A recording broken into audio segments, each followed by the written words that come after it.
Hola, este video es un video teórico donde se va a hablar acerca de los fundamentos sobre el escaneo de vulnerabilidades. Posteriormente, en siguientes videos, se van a desarrollar un conjunto de prácticas utilizando las herramientas Nmap y Nessus.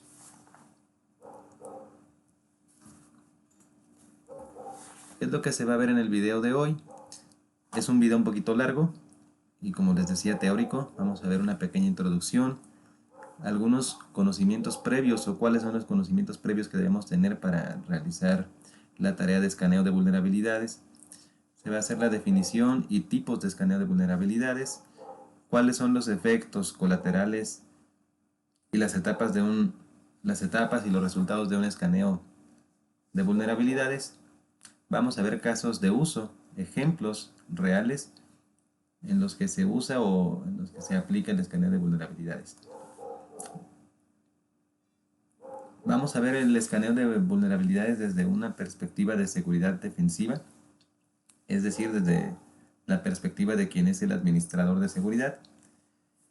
También se va a abordar un poco acerca de la complejidad del escaneo, porque no es una tarea fácil o trivial, las acciones concretas de respuesta y una serie de recomendaciones finales. Bueno, en principio la razón de que exista esta tarea del escaneo de vulnerabilidades es debido fundamentalmente a la prevalencia de los ataques informáticos o los incidentes de seguridad, como puede ser ataques de denegación de servicio, ataques de intermediario, ataques de diccionario, fuerza bruta. Todo eso se puede considerar como parte de los incidentes de seguridad. De tal manera que las empresas en la actualidad necesitan profesionales que sean capaces de desarrollar o de crear procedimientos y que esos procedimientos permitan identificar, analizar y mitigar las vulnerabilidades. En tiempo real esto es muy importante.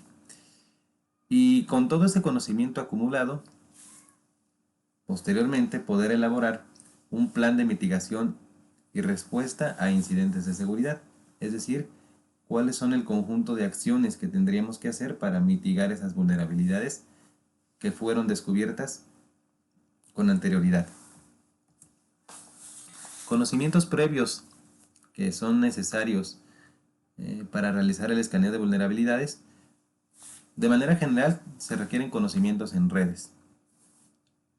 Y en ese sentido, pues se hace referencia a el modelo de referencia OSI, modelo de referencia TCP/IP, al direccionamiento con clase, direccionamiento sin clase, entender qué es una red clase A, una red clase B, una red clase C, qué son las redes donde la máscara de su red no tiene clase o no es la máscara por defecto, cómo funcionan.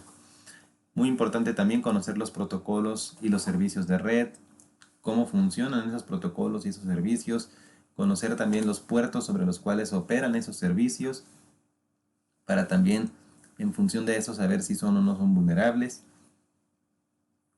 También es importante aprender a configurar esos servicios de manera segura, entre muchas otras cosas que también les podría decir, por ejemplo, elaborar documentación técnica, mantenerse siempre actualizado, seguir investigando sobre nuevos servicios, nuevos protocolos.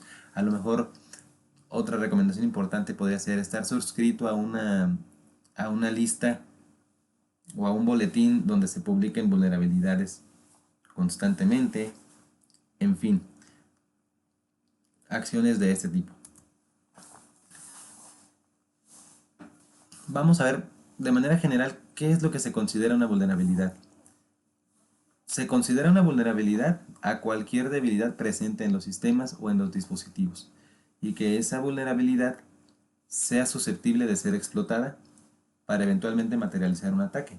Por ejemplo, una vulnerabilidad en una aplicación de software podría ser la codificación no segura, que eventualmente nos lleve a sufrir de un ataque de desbordamiento de buffer. Aquí en la imagen lo que se ve es una cadena que está sujetada en la parte de en medio por una cuerda. Aquí donde radica la vulnerabilidad, digo, esto es en sentido figurado, es como a manera de analogía, pero supongamos que Están sujetas estas dos cadenas, pero alguien aquí llega con unas tijeras o con un cuchillo y corta la cuerda que las está sosteniendo.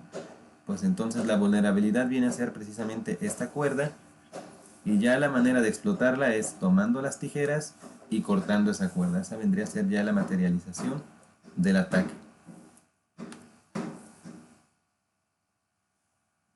Una disculpa porque aquí están golpeando algo en la calle. Creo que se escucha el ruido.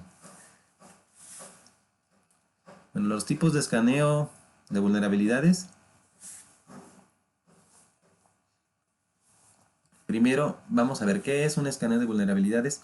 Esencialmente un escaneo de vulnerabilidades es un proceso, y ese proceso se conforma por tres etapas, que es la etapa de buscar, la etapa de identificar y la etapa de detectar. Es decir, son acciones concretas. ¿Qué es lo que vamos a buscar? Pues vamos a buscar, por ejemplo, los hosts que están activos en la red, los puertos que están abiertos, los servicios, versiones. Vamos a buscar dispositivos o equipos en la red. ¿Qué vamos a identificar? Vamos a identificar si esos dispositivos, si esos equipos tienen puertos abiertos, o si están filtrados, o si están cerrados. Vamos a identificar versiones del sistema operativo.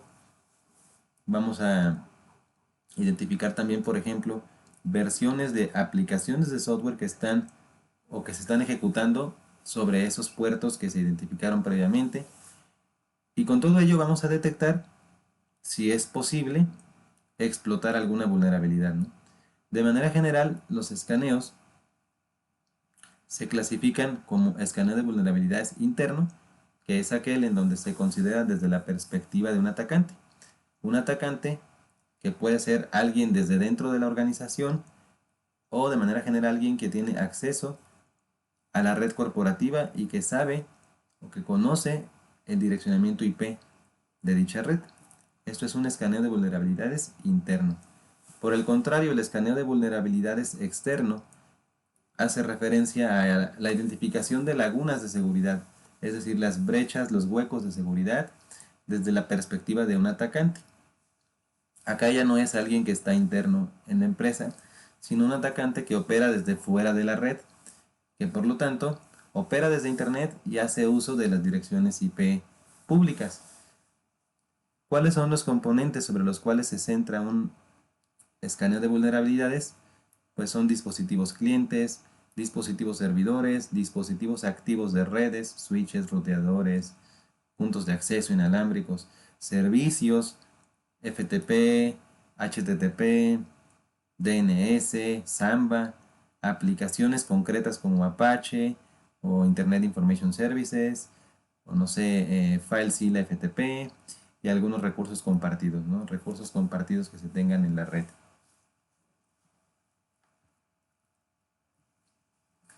Los efectos colaterales de un escaneo de vulnerabilidades, aquí los clasifiqué en tres. El primero es la latencia y ralentización. Evidentemente, si se está realizando un escaneo, pues eso va a consumir ancho de banda y se va a reflejar en tiempos de latencia o en la ralentización del acceso a los servicios de red. Asociado también a la latencia y ralentización, pues el incremento en el tráfico. Si por ahí el administrador de la red se da cuenta de que la red está lenta o de que los servicios están un poquito más lentos de lo normal, lo que va a hacer casi con toda seguridad, lo primero que hace es hacer un análisis de tráfico. Y en ese análisis de tráfico, con herramientas como Wireshark o TCP/dump, se puede dar cuenta si existen, por ejemplo, picos de consumo, y puede identificar de dónde viene el incremento de tráfico excesivo. También reinicios repentinos. Esto se refiere a que, por ejemplo, cuando se está haciendo la tarea de escaneo de vulnerabilidades o enumeración, mapeo de recursos con Nmap, con Nessus o cualquier otra, como se están lanzando peticiones a los servicios que están activos o a los puertos que están activos, ese conjunto de peticiones puede hacer que determinado servicio colapse si no está bien configurado, o si tiene, por ejemplo, una configuración específica de cuánto ancho de banda tiene asignado para operar. Eso puede hacer que el servicio se reinicie, y también es un indicio de que, o es una señal de que está ocurriendo algo dentro de la red, como puede ser un escaneo de vulnerabilidades o una enumeración. Aquí les puse también cuáles son en concreto esos efectos colaterales. Va a ser, por un lado, la emisión de alertas en los dispositivos de seguridad perimetral, firewalls o IDS o IPS, el registro de actividad en las bitácoras del sistema, los archivos de tipo syslog, pero también hay que conocer o hay que ser conscientes de que es posible eliminar todas las evidencias generadas en los sistemas para que el administrador de la red no se dé cuenta de que ocurrió un escaneo de vulnerabilidades. Nmap tiene una serie de banderas o parámetros que nos permiten realizar escaneos de manera pasiva, de tal forma que no generen ni latencia ni tráfico excesivo y que sea más difícil para los administradores detectar, ¿no?, que se está realizando un escaneo. O bien ya en la parte de los ataques también se pueden desplegar ataques a manera de exploits o utilizando exploits que no sean detectados por los antivirus o por los anti-spyware o por algún otro dispositivo de seguridad. Las etapas de un escaneo de vulnerabilidades. En general son 3 etapas. La primera de ellas es el descubrimiento. Aquí de lo que se trata es de hacer la enumeración de los hosts activos, identificar o definir nuestros hosts objetivo. A lo mejor una red clase C que tenga 200 hosts activos, de esos 200 pues únicamente nos van a interesar 3 o 4, ¿no?, que pueden ser los servidores o que pueda ser algún equipo relevante para nosotros, para nuestra tarea de escaneo. ¿Cuáles herramientas usamos para esta tarea? Nmap, Wireshark, TCP/Dump, que estos dos son sniffers, y el OpenBus y Nessus, que son para precisamente escaneo de vulnerabilidades. Nmap se utiliza para tareas de enumeración y reconocimiento, y en la práctica vamos a trabajar primero con Nmap y después por aquí con la herramienta Nessus. En la siguiente etapa de un escaneo de vulnerabilidades es precisamente o consiste precisamente en el escaneo de puertos. Aquí de lo que se trata es de detectar los puertos que están activos, cuál es su estatus, si están abiertos, si están cerrados, si están filtrados. Básicamente la diferencia principal es que si están abiertos, pues van a estar a la escucha de peticiones y van a responder esas peticiones. Si los puertos están cerrados, pues significa que no hay nada operando ahí, no hay ningún servicio en ejecución y va a rechazar por defecto todas las conexiones. Y cuando están filtrados, ese es un indicativo de que ese puerto en particular se encuentra detrás de un firewall o que la aplicación que se ejecuta dentro de ese puerto está detrás de un firewall. Y aquí para el escaneo de puertos utilizamos también Nmap, Wireshark, TCP/Dump, OpenBus y Nessus, las mismas aplicaciones. Y la tercera etapa es el escaneo propiamente de vulnerabilidades. Aquí se trata de identificar los fallos conocidos, las versiones de software antiguas, contraseñas por defecto, protocolos vulnerables o de tipo legacy. Y aquí utilizamos Nessus, OpenBus, aquí vean estas dos que son nuevas, el Qualys y el Nextpost. ¿Cuáles son los resultados obtenidos tras un escaneo de vulnerabilidades? Bueno, son los más relevantes, los que les puse aquí. Podemos determinar cuáles son los puertos abiertos y los servicios que están en ejecución y en consecuencia cuáles de esos puertos no queremos que estén abiertos y proceder, no sé, a filtrarlos o a cerrarlos. Conocer también información sobre nombres de usuario y contraseñas por defecto, las clásicas de tipo admin-admin, en los puntos de acceso o en los ruteadores o incluso en computadoras de escritorio, estaciones de trabajo. La falta de parches o actualizaciones de seguridad y actualizaciones de sistema, versiones instaladas de algún tipo de software en particular y si es una versión antigua para la cual existan exploits conocidos, la podemos considerar como una aplicación de software vulnerable. Protocolos y algoritmos vulnerables en uso.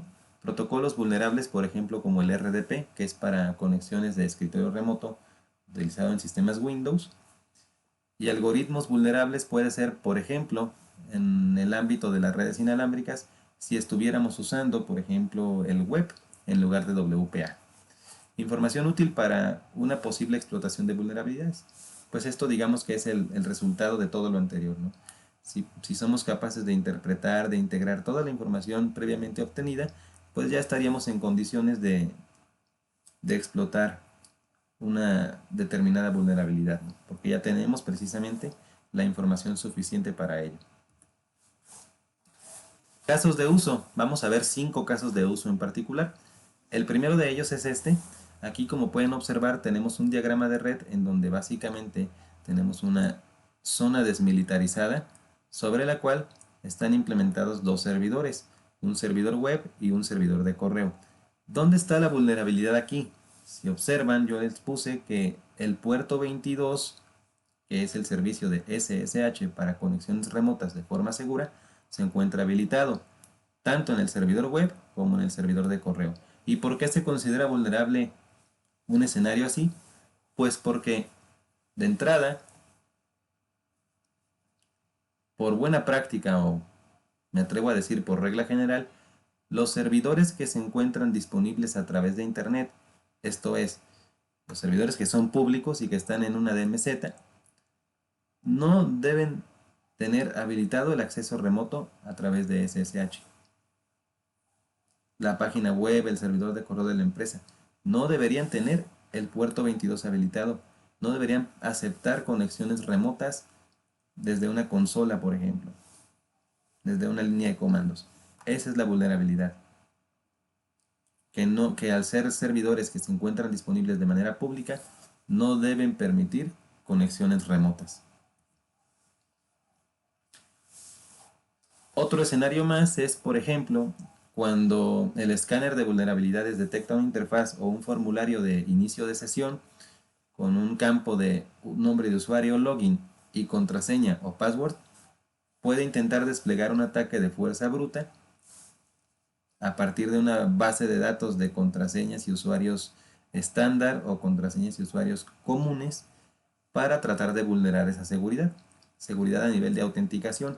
Esto es muy recurrente o sucede mucho en los servicios que implementan el protocolo SNMP, que es el protocolo para administración de redes, que funciona bajo una cadena de texto de comunidad y a veces esa cadena de texto pues es una contraseña muy fácil de adivinar, ¿no? También, por ejemplo, puede servir para las redes inalámbricas que utilizan el algoritmo de cifrado de datos web o para cualquier interfaz que no cifre los datos que viajan a través del formulario de usuario contraseña. Otro escenario, el tercer caso de uso, hace referencia al escaneo de vulnerabilidades en aplicaciones específicas para determinar si a estas aplicaciones les hacen falta, por ejemplo, parches de seguridad o si tienen integradas aplicaciones de terceros que sean vulnerables. Aquí en el gráfico, en la imagen, les puse una captura de pantalla de una aplicación que está disponible en Kali Linux y que se llama JumpScan, que precisamente es una aplicación que hace una auditoría de vulnerabilidades sobre los sistemas de gestión de contenidos basados en Joomla y nos da información sobre la versión del sistema de gestión de contenidos, la versión de los plugins que tiene instalados, si hay versiones más actuales disponibles o no, si tiene una aplicación de terceros que sea antigua y que pueda ser considerada vulnerable o no. Otra herramienta que también está disponible en Kali Linux y que hace prácticamente lo mismo, nada más que sobre sistemas WordPress, es WP-Scan. El cuarto caso de uso nos dice que el escáner también es capaz de detectar la existencia de protocolos de comunicaciones vulnerables y susceptibles de ser atacados. Lo que les mencionaba en una lámina anterior, aquí en el gráfico lo que vemos es que nuestro escáner de vulnerabilidades va a ser capaz de identificar, por ejemplo, si está en ejecución un servicio de tipo RDP para establecer conexiones de escritorio remoto en sistemas Windows. RDP es vulnerable, está documentado Por ahí en internet hay mucha documentación respecto de cómo vulnerar este tipo de servicios, pero es un protocolo que ya de entrada se considera vulnerable. Otro protocolo que también se considera vulnerable es el SMB, que es precisamente para compartir archivos en ambientes Windows, incluso en ambientes híbridos, Windows, Linux, etc. Y otro que por supuesto es vulnerable es el HTTP, porque no es seguro. Para entrar a páginas web que no, que no están ejecutando un certificado de seguridad, que por lo tanto no cifran los datos que viajan a través de la conexión y también se consideran inseguros. Hay muchos otros servicios también que pueden ser considerados inseguros o protocolos inseguros, algoritmos inseguros, les decía, el algoritmo de cifrado de datos tipo WP para redes inalámbricas. En los sistemas Windows anteriormente existía un protocolo que se llama NetBIOS, que también es vulnerable. El WINS, que también es vulnerable y que creo que ya a partir de la versión de Windows Server 2016 ya lo descontinuaron precisamente por que se considera vulnerable. Y ahora, en lugar de WINS, pues mejor se utiliza el DNS, en fin, ¿no? Pero bueno, lo importante es que el escáner de vulnerabilidades es capaz de detectar si estamos ejecutando algún protocolo o algún servicio que se considere vulnerable. Y el caso de uso número 5. Una herramienta de tipo escáner de vulnerabilidades como Nessus, como OpenBAS, tienen la capacidad para proveer información relacionada con los exploits conocidos y utilizados para explotar las vulnerabilidades. Es decir, si encuentra una vulnerabilidad específica, nos va a dar la información de cuáles son los métodos de explotación de esa vulnerabilidad. Incluso nos puede dar el enlace directamente para la descarga del exploit que se puede ejecutar después para explotar esa vulnerabilidad. ¿Cuál es la perspectiva defensiva, ¿no? de un escaneo? ¿O por qué es importante tener una perspectiva de seguridad defensiva tras un escaneo? Bueno, lo primero es que nos va a permitir focalizar los esfuerzos sobre una determinada vulnerabilidad. Es decir, si tenemos un servidor web que está expuesto en la DMZ o de manera pública y no está ejecutando el protocolo HTTP seguro, bueno, tendríamos que enfocarnos en proteger o mitigar esa vulnerabilidad. También el descubrimiento proactivo de riesgos potenciales. De manera proactiva, o sea, con toda la información que recabamos tras un escaneo de vulnerabilidades, esa información nos debe permitir anticiparnos ante una posible eventualidad, anticiparnos a que esa vulnerabilidad sea explotada y que después se convierta en un incidente. También el despliegue de actualizaciones en la red. Si tras un escaneo nos damos cuenta de que nuestra infraestructura está ejecutando servicios o aplicaciones que son muy antiguas, pues podríamos proceder a actualizarlas. Esto también tiene sus implicaciones porque a veces tras actualizar una herramienta, una aplicación, pues deja de funcionar o ya no es compatible con la infraestructura que tenemos actualmente. Entonces, pues habría que hacer primero desplegar un entorno de pruebas, actualizar y probar a ver si esa actualización sigue siendo consistente y compatible con la infraestructura que tenemos. También nos va a permitir adquirir aprendizaje, conocimiento y documentación administrativa y de seguridad. Todo lo que nosotros hagamos con nuestra herramienta de enumeración como Nmap, reconocimiento o escaneo de vulnerabilidades nos va a permitir adquirir conocimiento y ese conocimiento lo tenemos que plasmar de alguna manera. ¿De qué manera? Pues a través de la elaboración de documentos técnicos o recursos técnicos de otra índole, ¿no? También la prevención de pérdidas económicas en infraestructuras críticas. Con toda esa información, reitero, podríamos prevenir un posible ataque de denegación de servicio que, que digamos, haga uso de un protocolo vulnerable, un protocolo antiguo que sea vulnerable. Si nosotros hacemos un escaneo de vulnerabilidades efectivo, un escaneo correcto, esa información nos va a permitir identificar esas brechas de seguridad y tomar acciones en consecuencia y eventualmente evitar pérdidas económicas. Imagínense que es un servidor de bases de datos de una tienda departamental a gran escala y se quedan su servidor de base de datos fuera de servicio, pues yo creo que por cada minuto, por cada hora se pueden cuantificar una cantidad de pérdida económica en particular. Y finalmente la priorización en la atención de vulnerabilidades.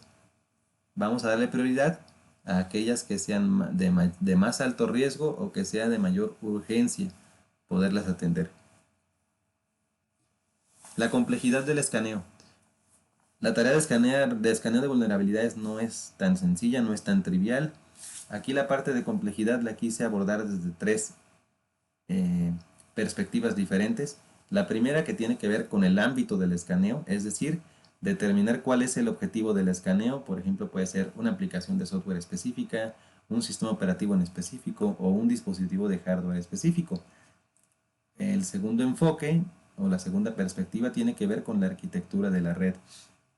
Conocer la ubicación del objetivo, por ejemplo, si se audita un servidor web que está detrás de un firewall, si es interno, si es externo. Habría que ajustar ahí las técnicas, ¿no?, de explotación o de escaneo para que nuestro resultado sea más efectivo. Aquí también en la parte de arquitectura de la red, pues no es lo mismo auditar o escanear las vulnerabilidades de una red pequeña, de una red doméstica, digamos, a una red corporativa que incluso tiene sucursales en diferentes ubicaciones geográficas. Todo eso va a aumentar la complejidad, todo lo que tiene que ver con la arquitectura de la red.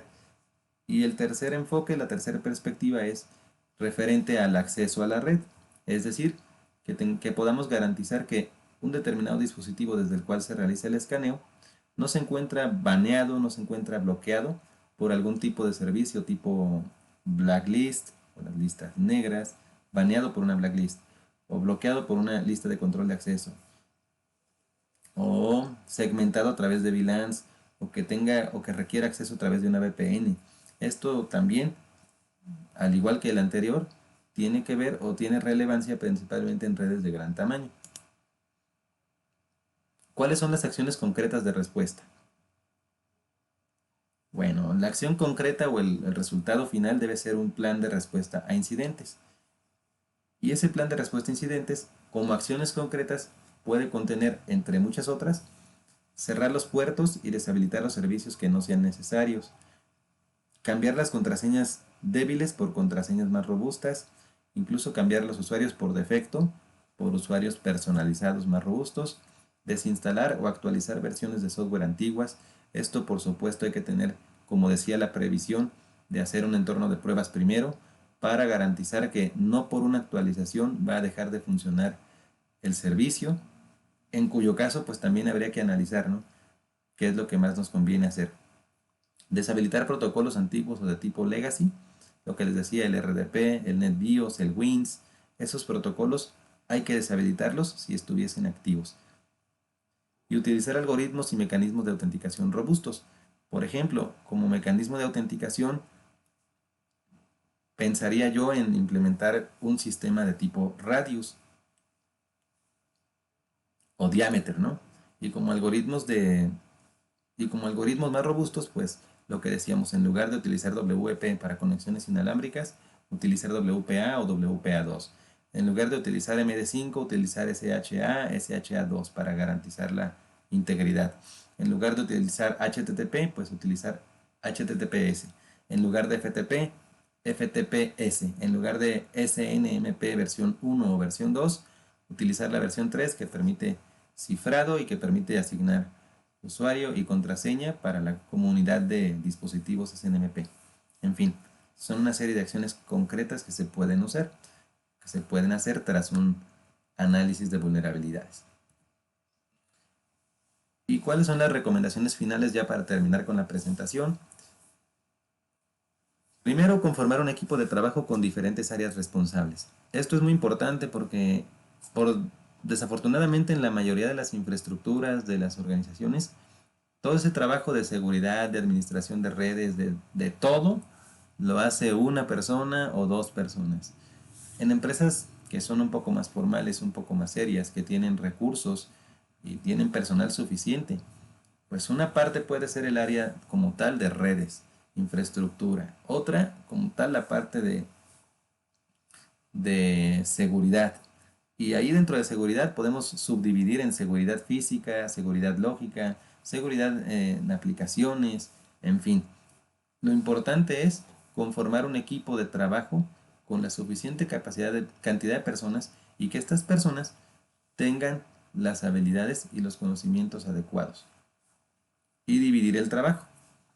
Definir una línea de base a partir de las acciones de mitigación pueden ser, por ejemplo, documentos donde se establezca cuáles son las configuraciones por defecto para determinados servicios, configurarlos de manera segura. Configuraciones para las estaciones de trabajo de manera segura.